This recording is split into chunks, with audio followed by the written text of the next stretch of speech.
Nominating Michelle Obama is an attempt to restore the face of the Democratic Party. Hello, everyone. Welcome back to our channel.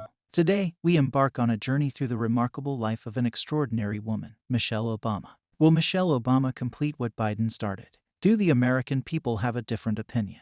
A story worth following. So we will begin gradually by introducing the beginning of Michelle Obama and how he developed. A story worth following. So we will begin gradually by introducing the beginning of Michelle Obama and how he developed. Growing in USA and globally. Born on January 17, 1964, in Chicago, Michelle LaVaughn Robinson's early life was defined by hard work, perseverance, and a thirst for knowledge. Michelle's parents instilled in her the values of education and community, which paved the way for her future successes. Michelle's academic prowess led her to Princeton University, and later to Harvard Law School, where she excelled and earned her Juris Doctor degree. We start with careful gradualness. Part 3. Obama campaigned for her husband's re-election in 2012.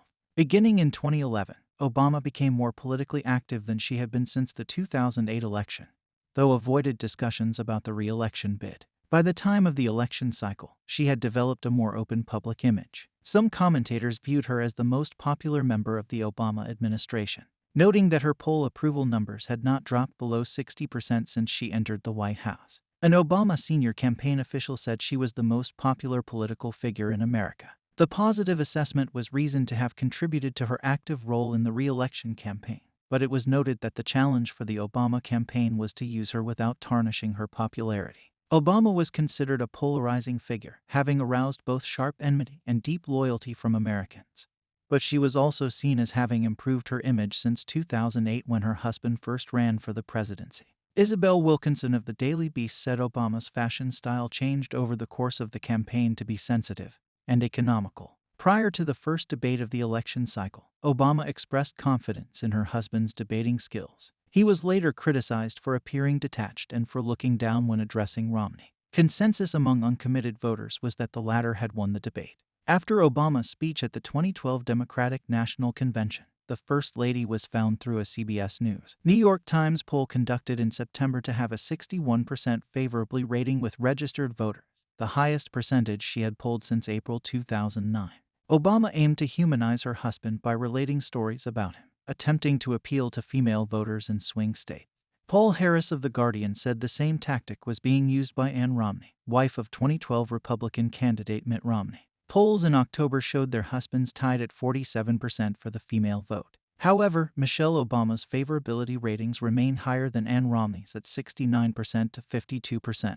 Despite Obama's higher poll numbers, comparisons between Obama and Romney were repeatedly made by the media until the election.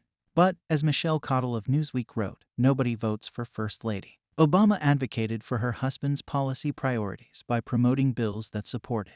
She hosted a White House reception for women's rights advocates in celebration of the enactment of the Lilly Ledbetter Fair Pay Act of 2009 pay equity law. She supported the economic stimulus bill and visits to the United States Department of Housing and Urban Development and United States Department of Education. Some observers looked favorably upon her legislative activity, while others said she should be less involved in politics. According to her representatives, she intended to visit all United States cabinet-level agencies in order to get acquainted with Washington.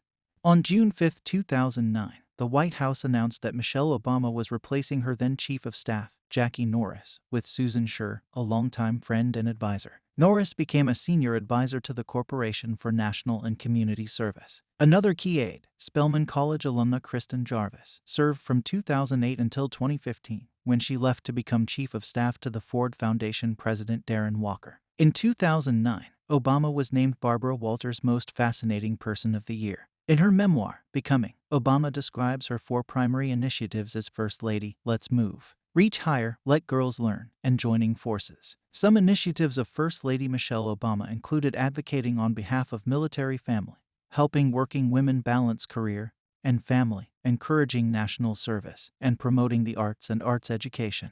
Obama made supporting military families and spouses a personal mission and increasingly bonded with military families. According to her aides, stories of the sacrifice these families make moved her to tears. In April 2012, Obama and her husband were awarded the Gerald Washington Memorial Founders Award by the National Coalition for Homeless Veterans. The award is the highest honor given to homeless veteran advocates. Obama was again honored with the award in May 2015, accepting with Jill Biden. In November 2013, a Politico article by Michelle Cottle accusing Obama of being a feminist nightmare for not using her position and education to advocate for women's issues was sharply criticized across the political spectrum.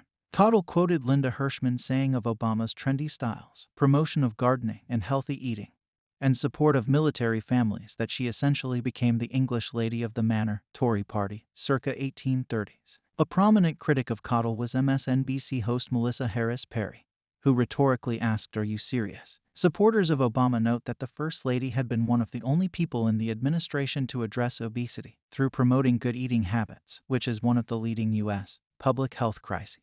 In May 2014, Obama joined the campaign to bring back schoolgirls who had been kidnapped in Nigeria. The First Lady tweeted a picture of herself holding a poster with the hashtag #BringBackGirls campaign hashtag. Obama writes in her book about enlisting help for her initiative Let Girls Learn to produce and sing the song This Is For My Girls. Over the course of the Obama presidency, particularly during the second term, Michelle Obama was subject to speculation over whether she would run for the presidency herself, similarly to predecessor Hillary Clinton. A May 2015 Rasmussen poll found Obama had 22% of support to Clinton's 56% of winning the Democratic nomination, higher than that of potential candidates Elizabeth Warren, Martin O'Malley, and Bernie Sanders. Another poll that month found that 71% of Americans believed Obama should not run for the presidency, only 14% approving. On January 14, 2016, during a town hall meeting, President Obama was asked if the First Lady could be talked into running. He responded, "There are 3 things that are certain in life: death, taxes, and Michelle is not running for president.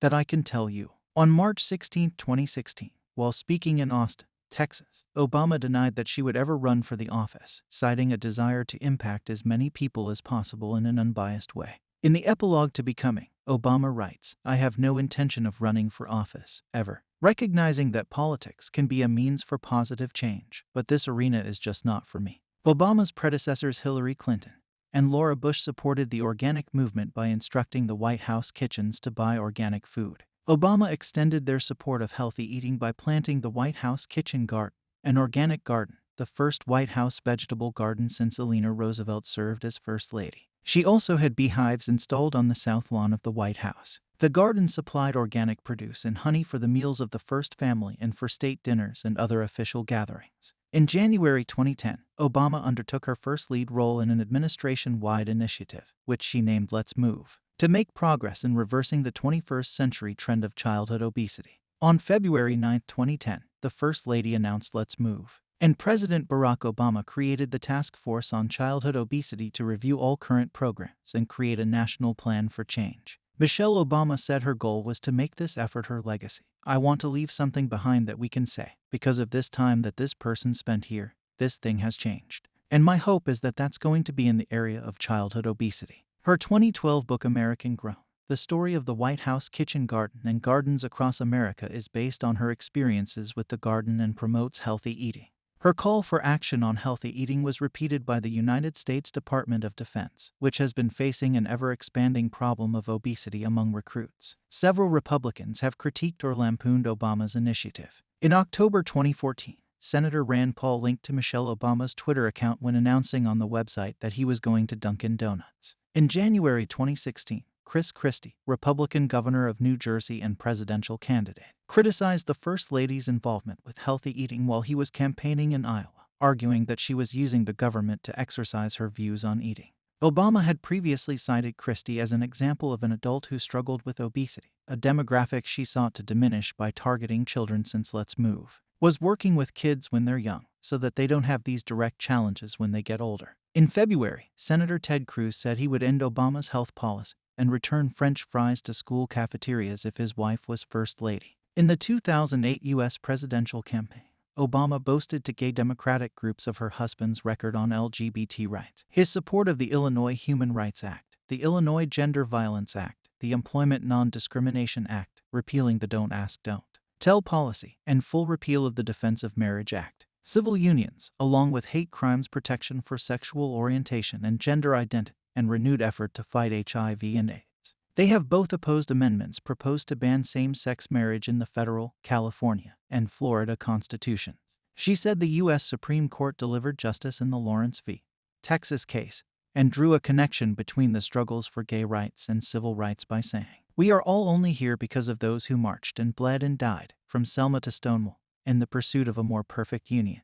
After the repeal of Don't Ask, Don't Tell on September 20, 2011, Obama included openly gay service members in her National Military Families Initiative. On May 9, 2012, Barack and Michelle Obama came out publicly in favor of same-sex marriage. Prior to this, Michelle Obama had never publicly stated her position on this issue. Senior White House officials said Michelle Obama and senior advisor Valerie Jarrett had been the two most consistent advocates for same-sex marriage in Barack Obama's life. Michelle said, "This is an important issue for millions of Americans, and for Barack and me, it really comes down to the values of fairness and equality we want to pass down to our girls. These are basic values that kids learn at a very young age, and that we encourage them to apply in all areas of their lives. And in a country where we teach our children that everyone is equal under the law, discriminating against same-sex couples just isn't right. It's as simple as that." At the 2012 DNC, Michelle said, "Barack knows the American dream because he's lived it. And he wants everyone in this country to have that same opportunity, no matter who we are, or where we're from, or what we look like, or who we love."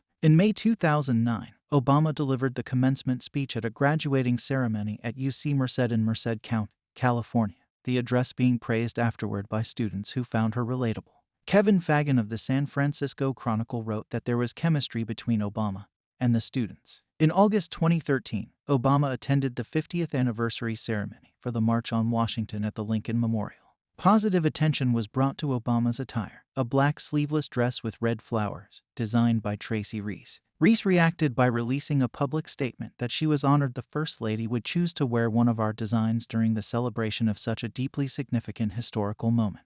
In March 2015, Obama traveled to Selma, Alabama, with her family to commemorate the 50th anniversary of the Selma to Montgomery marches. After President Obama's remarks there, the Obamas joined original marchers, including John Lewis, in crossing the Edmund Pettus Bridge. In July 2015, Obama journeyed to Coachella Valley while coming to Los Angeles for that year's Special Olympics World Games. In October 2015, Obama was joined by Jill Biden and Prince Harry in visiting a military base in Fort Belvoir, Virginia, in an attempt on the prince's part to raise awareness to programs supporting armed service members. In December 2015, Obama traveled with her husband to San Bernardino, California, to meet with families of the victims of a terrorist attack that occurred 2 weeks earlier. On April 1, 2009, Obama met with Queen Elizabeth II in Buckingham Palace. Obama embraced her before attending an event with world leaders. Obama praised her, though the hug generated controversy for being out of protocol when greeting Elizabeth.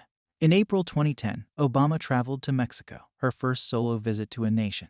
In Mexico, Obama spoke to students, encouraging them to take responsibility for their futures. Referring to the underprivileged children, Obama argued that potential can be found in some of the most unlikely places, citing herself and her husband as examples. Obama traveled to Africa for the second official trip in June 2011, touring Johannesburg, Cape Town, and Botswana, and meeting with Graca Machel.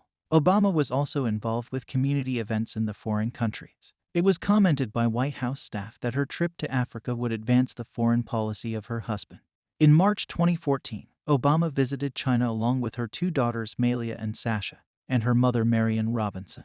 She met with Peng Liyuan, the wife of Chinese President Xi Jinping, visited historic and cultural sites, as well as a university and 2 high schools. Deputy National Security Advisor Ben Rhodes said the visit and intent in Obama journeying there was to symbolize the relationship between the United States and China is not just between leaders, it's a relationship between peoples. In January 2015, Obama traveled to Saudi Arabia alongside her husband, following the death of King Abdullah. She received criticism for not covering her head in a nation where women are forbidden from publicly not doing so. Though Obama was defended for being a foreigner, and thus not having to submit to Saudi Arabia's customs, even being praised in some corners, Obama was neither greeted nor acknowledged by King Salman during the encounter. In June 2015, Obama undertook a week-long trip to London and 3 Italian cities. In London, she spoke with students about international education for adolescent girls and met with both British Prime Minister David Cameron and Prince Harry. She was joined by her 2 daughters and mother. In November, she spent a week in Qatar, her first official visit to the Middle East. She continued advancing her initiative for international education for women by speaking at the 2015 World Innovation Summit for Education for her Let Girls Learn initiative in Doha, Qatar, and touring a school in Amman,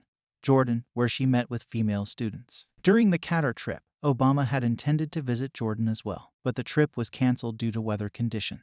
In Jordan, Obama had intended to visit an Amman school, which had been constructed with assistance from U.S. funds. In March 2016, Obama accompanied her husband and children to Cuba in a trip that was seen by the administration as having the possibility of positively impacting relations between the country and America. Later that month, the first couple and their daughters traveled to Argentina, meeting with Argentine President Mauricio Macri. Obama campaigned for Democratic candidates in the 2010 midterm elections, making her debut on the campaign trail in Milwaukee, Wisconsin. By the time she began campaigning, Obama's approval rating was 20 percentage points higher than her husband's. Though Obama indicated in January 2010 that a consensus had not been made about whether she would campaign. Speculation of her involvement came from her large approval rating as well as reports that she had been invited to speak at events with Democrats such as Barbara Boxer, Mary Jo Kilroy, and Joe Sestak. She toured 7 states in 2 weeks within October 2010. Aides reported that, though viewed as essential by the White House, she would not become deeply involved with political discussions nor engage Republicans in public disputes. After the elections, only 6 of the 13 Democratic candidates Obama had campaigned for won. The Los Angeles Times concluded that while Obama was indeed more popular than her husband, her election scorecard proved no better than his, particularly in her home state. Obama was a participant in the 2014 midterm election, held at a time where her popularity superseded her husband's to such an extent that it was theorized she would receive a much larger outpour of support in campaigning. Reporting her travel to Denver, Colorado, David Lightman wrote that while Democrats did not want President Obama to campaign for them, the First Lady is very popular. In May 2014, Obama was found to have a 61% favorable approval rating from a CNN poll, her husband coming in at 43%. In a video released in July, as part of an effort to encourage voter turnout, she called on voters to be hungry as you were back in 2008 and 2012.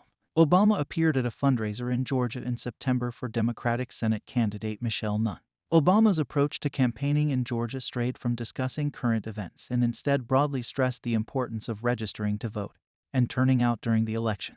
Obama's infrequent appearances came from her dislike of being away from her children and Washington politics, as well as her distaste for the opposition by Republicans to her husband's agenda and her view that Democrats in the U.S. Senate had not sufficiently been supporters of her initiatives to end childhood obesity. Obama raised her profile in October, touring 3 states in 4 days. Obama called the elections her husband's last campaign. Obama endorsed Democratic nominee Hillary Clinton and made several high-profile speeches in favor of her, including an address at the 2016 Democratic National Convention in Philadelphia. She also appeared multiple times on the campaign trail in either solo or joint appearances with Clinton.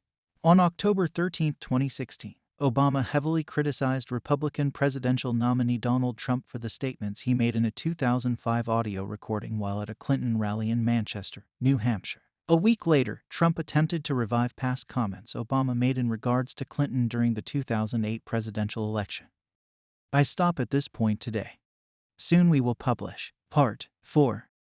I hope I added something to you. You enjoyed the last few minutes. We will meet with you soon. Thank you for watching.